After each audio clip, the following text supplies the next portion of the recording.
Colegio de Abogados, doctor Manuel Riera. Buenas tardes. Hola Guillermo, hola Lisa, buenas tardes. Buenas tardes. Doctor, queremos consultarte porque queremos saber qué postura tiene el Colegio de Abogados respecto a los sumarios y sobre todo a esas investigaciones previas que hace la Corte de Abogados en las que le piden informe de su participación en causas pero el expediente es secreto para el investigado. Y además también quería saber, brevemente, doctor, si es una falta establecida en algún lugar que un abogado esté procesado por un hecho punible, digamos, común, que no tenga que ver con el ejercicio de la profesión. Esos dos temitas, queríamos hablar un poco contigo. Esto es, Guillermo, en esto que se publicó hoy, lo de Esther Roa, para darme el contexto. Sí, es por eso, pero en realidad por varios casos, ¿verdad? Ok. No, lo que nosotros estuvimos viendo es, acá hay dos casos que son los públicos que nosotros conocimos, que son este de Esther, Sí. el más reciente, y este que el abogado fue sancionado en la Corte Suprema por una, ¿cómo que se llama? Una expresión que hizo en el marco de unos agravios, de un recurso aclaratoria, donde Sí. terminó siendo sancionado en el propio fallo de la Corte. Sí. Lo que nosotros creemos como colegio es que esto no puede sancionarse sin la existencia mínima del sumario, por dos razones puntuales.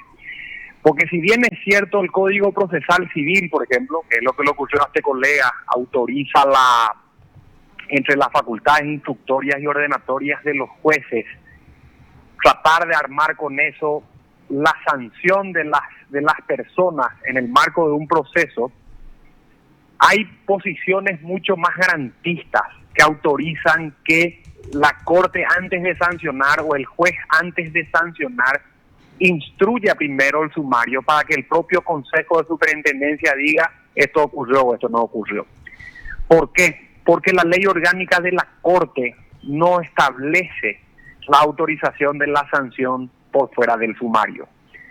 Entonces, ese sumario no está dentro del marco de las sanciones disciplinarias que hoy tiene la Corte en su competencia, sino que está por fuera. O sea, un consejo debe escucharte y decirte, che, ¿por qué te ofendiste? Che, ¿por qué dijiste esto? ¿Por qué dijiste aquello? O sea, un abogado puede decir o debería poder decir, o una parte podría poder decir o explicar por qué se está diciendo no otra cosa y por qué se lo investiga. O sea, tendría que ejercer su defensa. Sí, señor, 100%. Y creemos nosotros que en el caso más antiguo, donde el agraviado principal fue el ministro Eugenio Jiménez Solón, nosotros creemos que el ministro se excedió en eso porque es juez y parte, o sea, en el sentido que es agraviado y juzgador del agravio al mismo tiempo. Él hubiese, por ejemplo, testado las frases que le ofendían y perfectamente podría haber remitido al Consejo de Superintendencia para que el Consejo, en el marco de un sumario, escuchando al agraviante, diga después si correspondía o no una sanción. Entiendo, ese es un caso. Este es un caso. Y Sí. en el caso de Esther, está bastante vinculado a la sistemática. ¿Por qué? Porque esto se agravia a su vez con la oficiosidad que es la que vos decís. Sí. Y ahí el problema es que Esther está siendo inculpada en una cuestión por violación de cuarentena, estos líos que son públicos hace Sí, tiempo. ella está acusada pero- con solicitud de elevación a juicio. O sea, ya con fecha de juicio. Así mismo. Sí. Pero hasta que no tenga sanción firme, en dos instancias inclusive, ella sigue siendo la misma inocente que somos vos, yo y Lisa. Sí. Pero, Entonces no puede a ver, pero disculpame, terminar generando ese tipo de pero cosas. quiero interrumpirte un ratito, doctor, para ordenar un poco. Vamos a suponer incluso que Esther Roa ya tenga sentencia firme. ¿Es causal de sanción a un abogado que tenga una sentencia, un hecho punible que no está vinculado al ejercicio de la profesión? Por ejemplo, si a mí me condenan por exposición a peligro, yo tomo unos tragos, salgo a manejar y me condenan. O porque me agarro a trompadas con mi vecino en una discusión de vecinos. O como este caso que violó la ley de cuarentena y hizo una manifestación. Mi primera pregunta es, ¿constituye eso una causal de sanción a un abogado? El problema está en el Código de Organización Judicial, Guillermo. Sí. El Código de Organización Judicial, cuando los abogados salimos de la facultad y nos acercamos a la Corte para ejercer, nos obliga a nosotros a tomar un juramento ante la Corte, que entre otras cosas nos impone un deber de notoria honorabilidad. esto entra en un problema. Y ahí podés, en honorabilidad, podés meter lo que quieras, porque es un término no definido en el código y, por supuesto, en ninguna ley. Y por otro lado, el problema también viene, nosotros tenemos como abogados, si mal no me equivoco, entre las incompatibilidades este tipo de lío, ¿verdad? Entonces ahí nosotros tenemos, es que no me acuerdo dónde estaba el artículo, pero nosotros tenemos problemas con la condena a la hora del ejercicio, que es lo que está diciendo en el código, ¿verdad? Y el código es viejo, es anterior a la Constitución, entonces entra en todo este dilema. O sea, a ver si entiendo, a tu criterio sí es sumarial un abogado que es condenado por un hecho punible, digamos, común, por decirlo de alguna manera. Eso es, que ver en qué hay sentido, una interpretación en ese sentido. Hay interpretaciones en ese sentido, pero yo soy partidario de que no, porque no puede haber oficiosidad por un lado y después está la diferencia que vos hacías por el otro. Una cosa, un abogado insultando a un referee en un estadio de fútbol. Otra cosa, un abogado insultando a un lomicero a las 3 de la mañana en la calle. Otra cosa es un abogado insultando a un juez en una audiencia. Entonces, en el ámbito procesal, el código procesal y el marco del esquema del Consejo de Superintendencia funciona internamente en el proceso. Entiendo. Ahora, vamos a concederle a la Corte, doctor, disculpame, vamos a concederle a la Corte que puede ser entonces sumarial a un abogado por cometer un delito común. Por ejemplo, lo que dije, manejar habiendo tomado, qué sé yo. Hay un montón de delitos que pueden no ser graves, no estar vinculados a la profesión, pero la pregunta ahora es, ¿le pueden ya sumariar o iniciar una investigación cuando no tiene sentencia firme todavía? ¿O debería primero ser condenado el profesional? No, en mi opinión no. Por supuesto que no. Esto fue lo mismo que se planteó con el asunto de Carmelo Caballero. Carmelo Caballero estaba siendo involucrado en el problema de los audios. Sí, y nosotros no pedimos, por supuesto, que Carmelo sea una persona sancionada en la casación de su matrícula porque está condenado, pero su honorabilidad estaba siendo puesta en entredicho, entonces el Consejo de Superintendencia podía, si quería, investigar. Y no lo hizo. O sea, hoy Carmelo está sancionado y la cuestión cambia. Sí, tiene una sentencia que no está firme.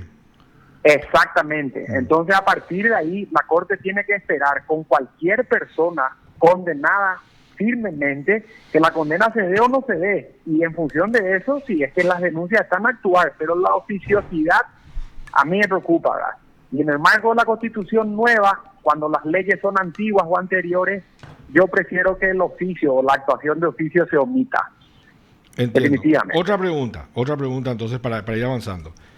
¿Qué opinas, qué opina el Colegio de Abogados, si tiene una postura de que a mí me pasó, a mí me hicieron y a varios clientes míos, abogados, te mandan una nota donde dicen, hemos iniciado una investigación en contra de usted por tal hecho, en mi caso había una denuncia. Te piden que vos informes tu actuación en un determinado proceso. Y cuando vos vas a decir, quiero ver esta investigación preliminar, te dicen, no, esto es secreto, usted no puede ver. ¿Eso es legal? ¿Eso es constitucional?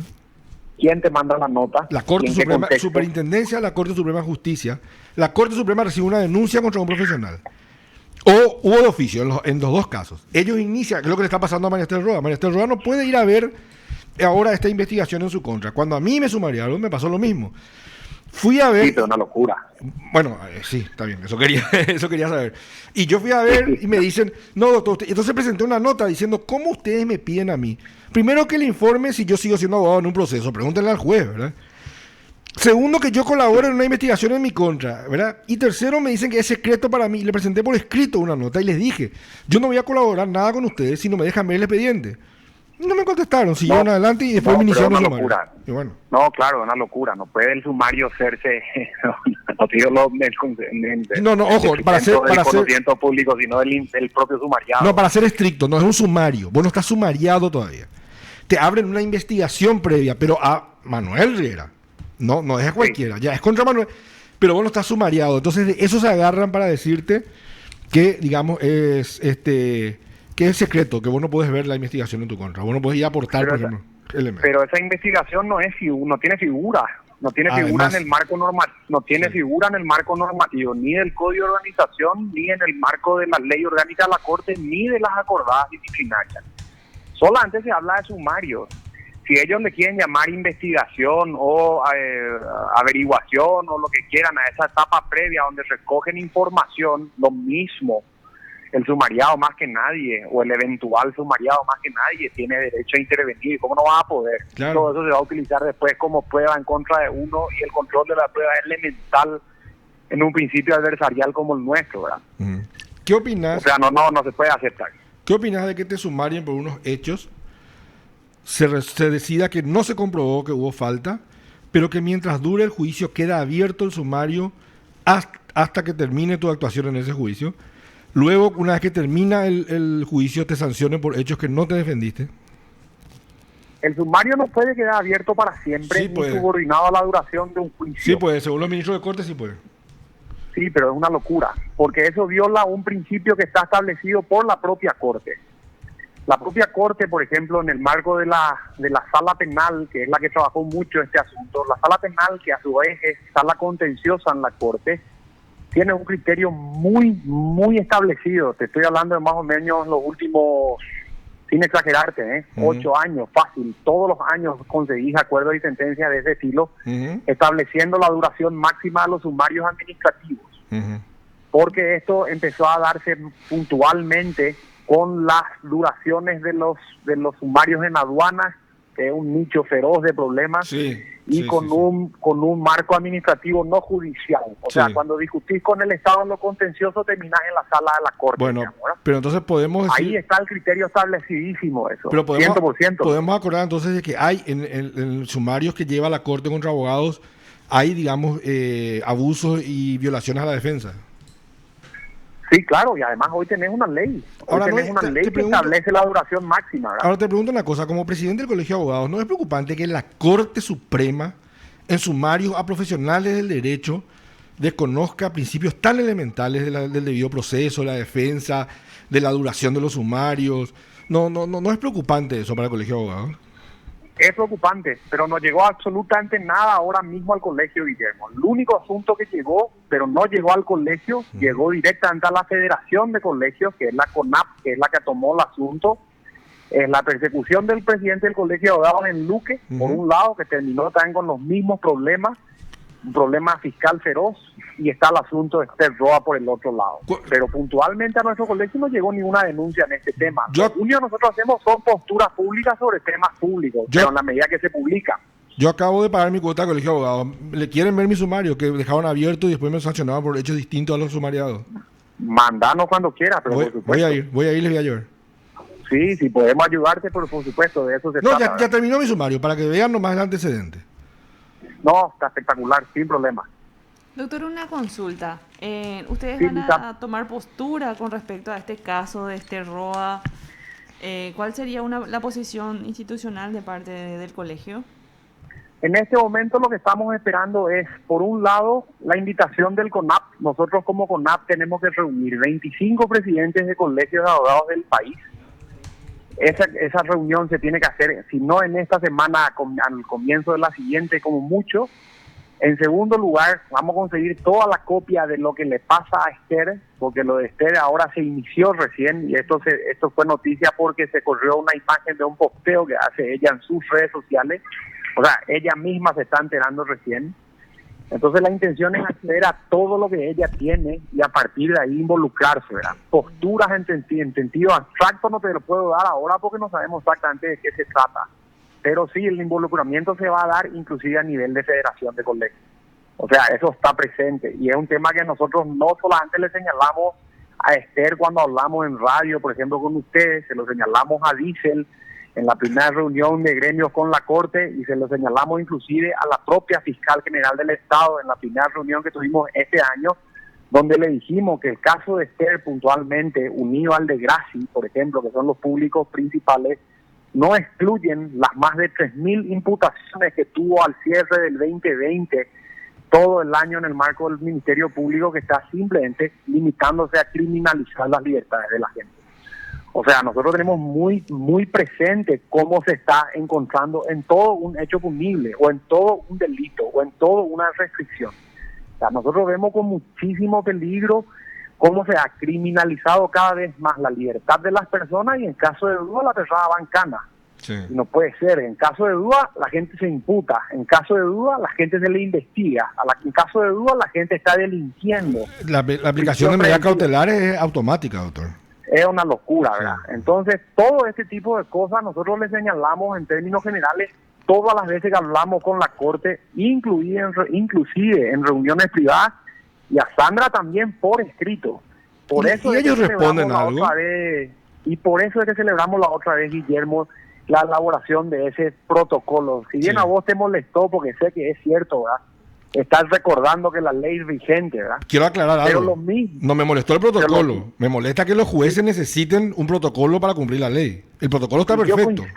Yo coincido contigo, pero entre líneas, si bien ese protocolo dice lo que la ley ya dice, entre líneas hay una bajada de línea Sí, política de la eso estamos de Corte, acuerdo. que es súper relevante. Y lo mismo le dijimos a Sandra. Además, agregado esto, Sandra, vos tenés hoy como la persona jerárquicamente superior al mando del ministerio, tenés verticalidad y vinculancia en tus órdenes a todos los fiscales del país a través del régimen de instructivo. Claro. Sacar el instructivo y decir que esto no es hecho punible, decir que esto no se puede hacer y que los fiscales dejen de hacer cada uno con su librito lo que le place sobre las libertades de la gente. Y ese es el tema pendiente que estamos presionando ferozmente para que salga. ¿Tiene algún tipo de respuesta, aunque sea informal, con Diesel, cuando habla?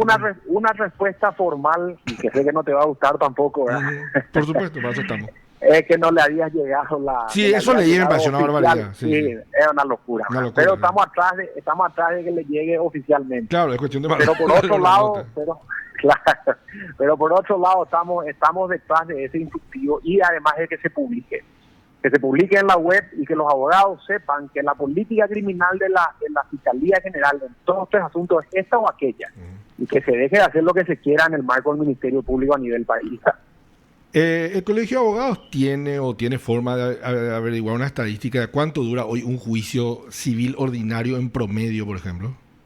No tenemos. El que está más cerca de conseguir ese número es el Centro de Estudios Judiciales de María Victoria Rivas, que trabaja muy bien eso, y hoy de la mano de SEAMSO, que es la ONG que está a través del fondeo de USAID, trabajando muy bien los postulados de todo lo que tenga que ver con transparencia. La que tiene realmente acceso a datos y a partir de ahí de su procesamiento es Vicky con la gente de SEAMSO. ¿Qué opinas que según algunas ONG que se dedican algunas universidades, quiero decir, que se dedican a estudiar, a medir la criminalidad en el mundo, seamos el quinto país del mundo con mayor índice, con el índice más elevado de presos sin condena? No, total, pero por supuesto. Esto siempre lo dijimos, es una locura. Y de hecho, esta fue la razón de ser de la celebración de ese último protocolo que sacó la Corte. Claro, exactamente. O sea, cuando a mí me preguntaban lo mismo, les decía, gente, es cuestión de que vean Netflix. Somos la cárcel más peligrosa del mundo y estamos en la lista de las más peligrosas del mundo porque ahí está asignado más del 80% de una población sin condena. ¿Y dónde yo no tengo que explicarte que eso no se puede hacer, ¿verdad? ¿Y eso dónde se genera? ¿Eso es una mala praxis de los abogados? ¿Es una mala praxis de los fiscales, de los jueces de garantía, de las cámaras de apelaciones o de todos? No, yo creo que es si se puede decir, es una integración de todos los actores, pero en definitiva esto recae en el juez. El juez de garantía es el juez, la garantía. O sea, él debería no decir la orden final pesa sobre él. El abogado querellante va a hacer lo posible para buscar su vista parcial del caso y en su caso el defensor hará lo propio en sentido opuesto. No pasa por ahí. Eso está bien que la gente empuje hacia su lado. Claro. O sea, los abogados tenemos un trabajo parcial por esencia. De parte, claro. Pero los jueces de garantía no pueden, en aras de esa parcialidad, tirar a un lado o al otro en medio de lo que la Corte, de lo que la Constitución y los tratados hoy dicen. Y estuvo bueno que el propio protocolo de la Corte no solamente incluye el Tratado San José, sino inclusive metió en la mención los postulados de los tratados de penas crueles y les metió como 5 o 6 menciones de fallos dictados por la Corte Interamericana en el marco del debido proceso. Entonces para mí la línea política es muy clara. La Corte bajó esto y que yo recuerde no lo había hecho hace mucho tiempo. O sea que está bueno, fue un estirón de oreja, en definitiva. Fue un estirón de oreja, de garantía. A mí, si yo fuese juez de garantía me haría vergüenza, ¿verdad? que la corte me tenga que decir una acordada lo que dice la ley, que se supone que yo la conozco, ¿verdad? Sí, pero fue un ministerio. Ese fue mi enojo, fue con los jueces de garantía, no con la corte, ¿verdad? Sí, no, claro, por supuesto, entendí perfectamente. Manuel Herrera, presidente del Colegio de Abogados, muchísimas gracias por tu tiempo. Que tengas una buena No, tarde. a vos, Guillermo y a Lisa, por el llamado cuando quieran. Un abrazo Gracias. a ambos. Gracias. Te informó PDS Radio TV Digital.